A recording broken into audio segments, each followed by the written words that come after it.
Hey everyone, it's Brian from McDuff's, and today I'm going to share with you some things that sold in the past few days. It's pretty much over the week, but most of these sales just happened over the weekend, and I'm going to pull these out here. The first item that sold was this old wrench, and it's a Snap-on 71M socket wrench. It sold for $30, and I have my store right now set to pay the shipping myself because I believe people like to see the free shipping option, and so I add that pretty much that cost into the listing itself. So that's how I don't lose money on shipping and make sure that you sell the item with the shipping in mind.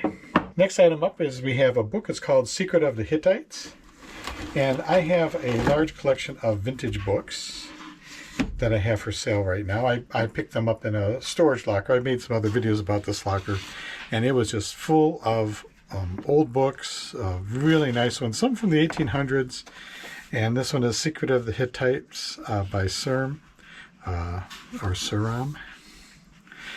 and it's just biblical nature. It's got its history.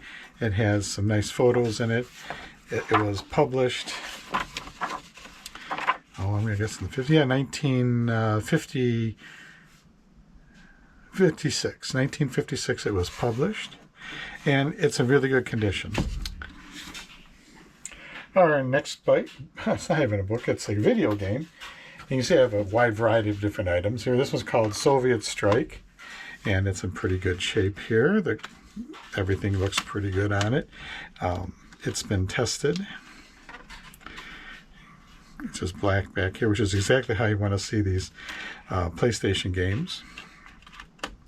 Not a bunch of scratches back there. That one sold for $12.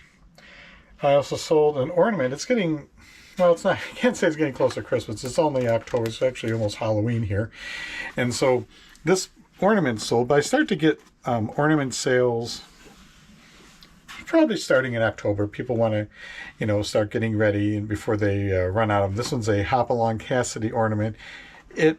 I can't say that it was new, but it's in really good condition. It only sold for $10.92, but that's how, selling ornaments, it can be pretty dicey right there. It doesn't always pan out, but I had a lot of them. I didn't really pay anything for them, so it worked out okay. If I make $5 on it, make $5 on it. So this I picked up at a flea market recently, along with other operators manuals. Most of them are for like vintage cars and Ford tractors. This one is for a white Road Boss 2 tractor for pulling, the tractor trailers, and it's got all the information that you might need to operate the truck, some specifications and things like that. Tells you when to change the oil and all those other technical things you might need to do. But it's an operator's manual, just like it might be the owner's manual for a car. Next we have a comic book. This is probably from the early 1980s. It's a Star Wars comic book that was produced by Marvel. This one was number 52. It originally cost 50 cents, but it sold for $15. Oh, it's just a cardboard on the back. Not that interesting. Okay, next we have this is one of the last of these that I have for sale. I'm sorry, it's in a bag. I didn't really want to take it apart, but I'll see if I can pop a picture of what it looks like all put together. This is a G.I. Joe toy. They made hundreds of these toys back in the 1980s. They were pretty much there to sell there was a TV show on, it was called G.I. Joe, A Real American Hero, and they sold these, they had that show on just so they could sell these toys. But it was very popular, and this one is called a Cobra Sea Ray. It was by the enemy, the bad guys, the Cobra. And I'm sorry, it's apart right now, but I'll show you a nice picture of it. And that sold for $17.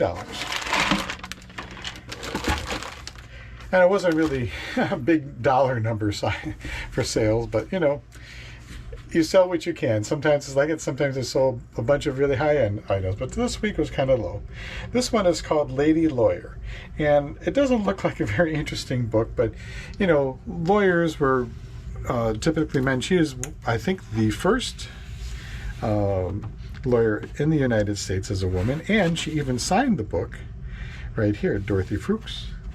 And if you like this kind of legal history stuff, you might be interested in this one here. It has books of her with different people, different celebrities. She was very popular, I think, at the time because it was so unique, having a female lawyer. And then there's other books that she wrote here too. This particular book, let's see if I can find the year that it was published. It was published in 1975 by Dorothy Fuchs, so it was a self-published book. And we also have this Black Hawk tool set. This is a nice one. This is something that a mechanic might use. It could be someone who just likes, you know, quality tools, very good quality. This particular one is interesting because you can turn the wrench at an angle to get into a tight spot. And if you buy tools, don't worry about a lot of them. If they're, especially if they're owned by a mechanic, will have their name etched in there somehow. And like he wrote his name here in permanent ink on the outside. I didn't even bother trying to remove that or anything. It's just not worth it really to do that. But it's a complete set. It looks like it's really good condition. This did sell for $45. Now here's our last item that was sold. It's a Time Life book called The Whalers. Now a lot of people make fun of Time Life books. They were kind of you know, thought of just something that just old people liked. And perhaps there are old people that are buying this, but these are actually very nicely put together books. If you like this kind of historical things, there's graphics and pictures and other information about the subject. And Time Life made, I'd have to say they made thousands of books on the subject of different historical things. Well, this one even has a little paper insert back here. So you can often sell them. Now, the reason I'm even selling is I didn't go out purposely and buy these. These books were part of a storage locker that I purchased. It had a lot of books in it. And so rather than just donating them or throwing them out, I'm willing to sell them. This only sold for $14. So my profit on it after shipping and everything is only going to be like $7 or $8. But it's better than throwing it away. So sometimes I'll list them just to get them in my inventory and out the door. It may take a while to sell some of them, and after a while I'll realize they may not sell, and then I would go ahead and donate these to a local charity if they want them. Anyway, thanks for watching, everybody. I hope you enjoyed this video, and I will have a few more coming out for you very soon.